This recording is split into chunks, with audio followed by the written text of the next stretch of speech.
Hello, welcome back to the channel. Today we're diving straight into the practical and helpful ways to set due dates for tasks in Asana.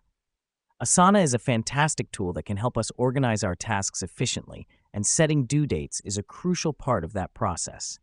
First up, log into your Asana account. Making sure you're logged in is obviously important because you can't change anything if you're not in the system. Next up, choose the project where you'd like to assign the task. This helps us because we're narrowing down our focus from all our projects to just one.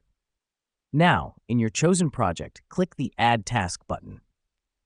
This is where we begin to create our task. Let's name our task and provide a brief description. The reason we do this is to ensure we know exactly what this task is about and what it involves. Now that we've done that, look for the Due Date option. This option is typically located on the right side of your screen. Clicking on this will open a calendar. This is the heart of what we're discussing today. Setting due dates is crucial because it helps us manage our time effectively and ensures that we stay on track with our project timeline. Next, select the desired due date on the calendar.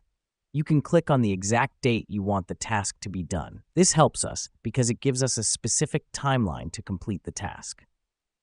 Once you've selected the date, click Save. This finalizes the due date for that particular task.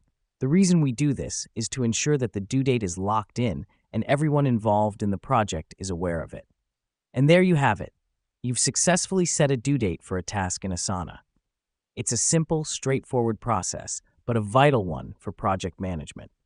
Remember, setting due dates in Asana helps us align our team, manage our time effectively, and ultimately deliver our projects successfully.